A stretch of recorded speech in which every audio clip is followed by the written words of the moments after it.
اعوذ باللہ من الشیطان الرجیم بسم اللہ الرحمن الرحیم۔ میں ہوں سردار عامر زیر ایڈوکیٹ اور آپ دیکھ رہے ہیں میرا YouTube channel house of justice. Viewers, آج میں بات کروں گا کہ شاملات کی کتنی اقسام ہیں۔ شاملات کو بیسیکلی ہم 3 کیٹیگریز میں تقسیم کر سکتے ہیں۔ نمبر 1، آبادی دہ یا لال لکیر۔ آبادی دہ یا لال لکیر کسے کہتے ہیں، اس کے بارے میں ایک پوری ویڈیو میری اسی ٹاپک پر الگ سے موجود ہے چینل پر۔ یہاں پر میں تھوڑی سی انفارمیشن اس کے بارے میں شیئر کروں گا۔ آبادی دہ اور لال لکیر بیسیکلی ایک ہی چیز ہے، نام الگ الگ ہیں لیکن یہ ایک ہی ہے۔ آبادی دہ کو ہی لال لکیر کہتے ہیں۔ جب 1849 میں صوبہ پنجاب بنایا گیا تو اس کے بعد لوگوں کو جو سرکاری زمین تھی، چونکہ اس وقت زمین زیادہ تھی جو کہ غیر آباد پڑی ہوئی تھی، گورنمنٹ کی زمین تھی اور آبادی کم تھی، تو گورنمنٹ نے لوگوں کو اجازت دی کہ وہ جتنی بھی زمین آباد کر سکتے ہیں تو وہ اس کو آباد کر لیں۔ عام یہ پرمیشن تھی سب کے لیے۔ تو اس میں لوگوں نے کافی جتنے مطلب جس کی ہمت تھی کہ وہ اس کو کاشت کر سکتا تھا تو وہ اس کو کاشت کرنے لگے، اور وہ جا کے ان جگہوں پر جہاں پر وہ کاشتکاری کرتے تھے تو وہاں پر رہائش پذیر بھی ہو گئے۔ اسی طرح نسل در نسل جب یہ کام چلنے لگا تو لوگوں نے وہاں پر رہنے کے لیے اپنے مکان بھی بنا لیے۔ رفتہ رفتہ آبادی بڑھتی گئی۔ جب آبادی بڑھتی گئی تو جو مکانات تھے وہ بھی زیادہ بننے لگے۔ جب اسی طرح لوگ وہاں رہائش پذیر ہوتے رہے اور ان کی آبادی بڑھتی گئی، نسل در نسل انہوں نے وہاں پر کاشتکاری کی، تو کچھ زمین تو کاشتکاری کے لیے یوز ہوتی تھی جو پہلے سے وہ یوز ہوتی رہی، لیکن جو لوگوں کی جب نسلیں بڑھنے لگی تو انہوں نے وہاں پر مکانات بھی زیادہ تعداد میں بنا لیے۔ تو ایک زمین تو وہ ہو گئی جو کاشتکاری میں یوز ہوتی تھی اور دوسری وہ ہو گئی جہاں پر لوگوں نے مکانات بنا لیے۔ اب گورنمنٹ نے پھر کیا کیا کہ گورنمنٹ نے جتنی بھی ایسی زمین کہ جہاں پر یہ مکانات وغیرہ بن چکے تھے اور وہ زمین اب قابل کاشت نہیں رہی تھی، تو اس زمین کو جو محکمہ مال کے پاس ریکارڈ تھا اس میں لال لکیر لگا کے اس جگہ کو ظاہر کر دیا۔ ایسے جتنے بھی علاقے جہاں پر مکانات بن چکے تھے اور وہاں پر اب کاشت ممکن نہیں رہی تھی، زمین کو کاشتکاری کے لیے یوز کرنا مشکل ہو گیا تھا بلکہ ناممکن ہو گیا تھا، تو اس زمین کے گرد دائرہ لگا کے لال لکیر سے جو ریڈ کلر تھا تو اس سے وہ دائرہ کھینچ دیا، تو اس کے اندر جتنی بھی پراپرٹی تھی، ایک تو اس کا مطلب یہ ہو گیا کہ یہ اب کاشت کے قابل نہیں رہی، اور دوسرا جو اس کا ریکارڈ تھا وہ محکمہ مال کے پاس نہیں رہا۔ محکمہ مال نہ تو یہاں پر کوئی ڈیمارکیشن کر سکتا ہے اور نہ ہی ان کے پاس اس کا کوئی خسرہ، کھیوٹ، خطونی نمبر وغیرہ یا کسی طرح کا کوئی ریکارڈ آپ اگر جائیں تو پٹواری کے پاس نہیں ملے گا۔ اس کے علاوہ جو بھی پراپرٹی لال لکیر میں ہوگی وہ پراپرٹی نہ تو اس کی رجسٹری ہوگی اور نہ ہی اس کا انتقال ہوگا۔ جو بھی آدمی لال لکیر میں واقع اپنی کوئی بھی زمین بیچنا چاہے، اب یہاں پر ایک اور میں بات بتاتا چلوں کہ لال لکیر میں صرف ریزیڈنشل پراپرٹی نہیں آتی، اس میں کئی کمرشل پراپرٹی بھی موجود ہے۔ تو اب جو بھی آدمی چاہے ریزیڈنشل یا کمرشل پراپرٹی وہاں لال لکیر میں سے بیچنا چاہے گا تو وہ کس طریقے سے بیچے گا کہ وہ صرف اپنا قبضہ بیچے گا اور تھرو سٹامپ پیپر بیچے گا۔ اس کے لیے نہ تو وہ انتقال کروا سکے گا اور نہ ہی وہ رجسٹری کروا سکے گا۔ اس کے علاوہ محکمہ مال کے پاس اس کا کوئی ریکارڈ نہیں ہوتا کہ اس کے اندر کون لوگ رہائش پذیر ہیں، کتنے خسرے ہیں، کیا کیا مکمل جو ڈیٹیل ہوتی ہے وہ کوئی بھی محکمہ مال کے پاس یا پٹواری کے پاس آپ کو نہیں ملے گی۔ تو جو شاملات کی پہلی قسم ہم کہہ سکتے ہیں وہ آبادی دہ یا لال لکیر ہے، اور آبادی دہ کو ہی لال لکیر اور لال لکیر کو ہی آبادی دہ کہتے ہیں، دونوں بیسیکلی ایک ہی چیز ہے۔ دوسری قسم ہے شاملات دہ۔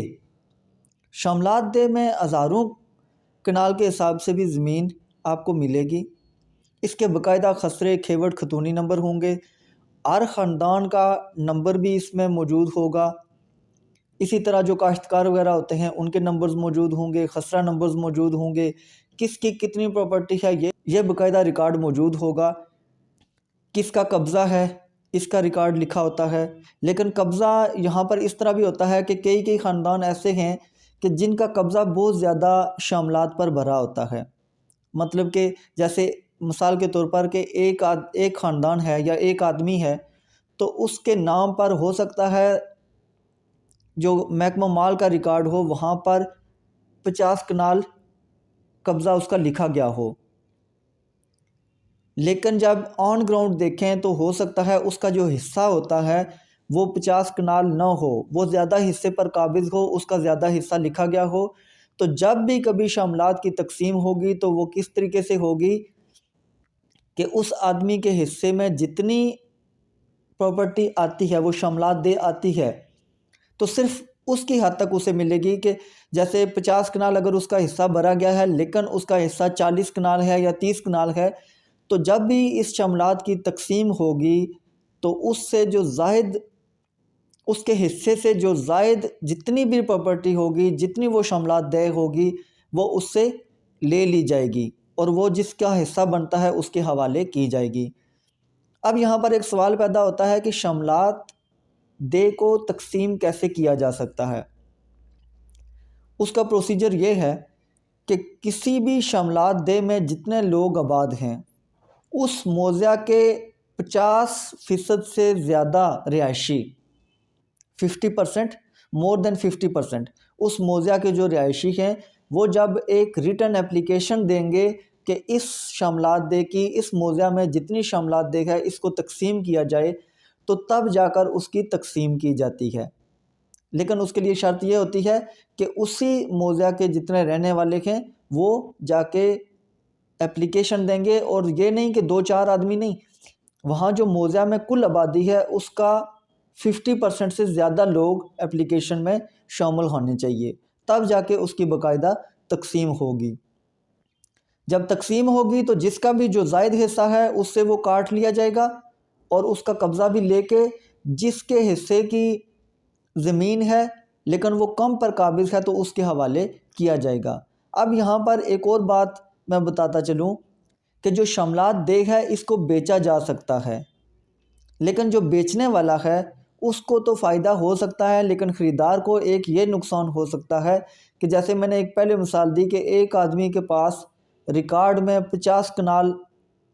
اس کا قبضہ بھرا ہوا ہے، لیکن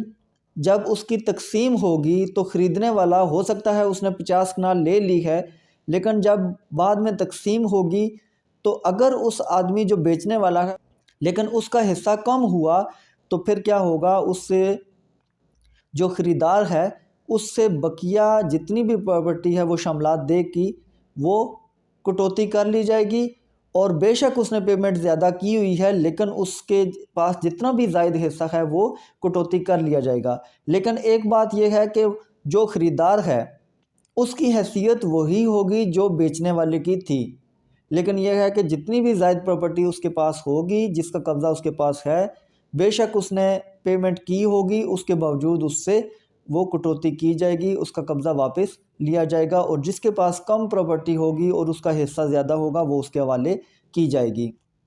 شاملات کی جو تیسری قسم ہے اسے شاملات مفید عام کہتے ہیں۔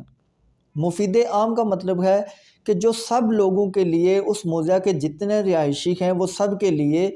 قابل استعمال ہو، وہ سب اس سے مستفید ہو رہے ہوں۔ اس میں قبرستان، کھیل کا میدان، مسجد، چھپڑ وغیرہ، اس طرح کی جتنی چیزیں ہیں یہ آتی ہیں، اور یہ کبھی بھی تقسیم نہیں ہو سکتی۔ سب لوگ، اس موضع کے جتنے بھی لوگ ہیں وہ سب ان کو استعمال کر سکتے ہیں، اس لیے ان کو کبھی بھی نہ تو تقسیم کیا جا سکتا ہے اور نہ ہی کوئی آدمی ان کو بیچ سکتا ہے۔ تو ویورز، یہ تھی شاملات کی 3 کیٹیگریز یا 3 اقسام کی۔ نمبر 1 آبادی دے یا لال لکیر، نمبر 2 شاملات دے، اور نمبر 3 شاملات مفید عام۔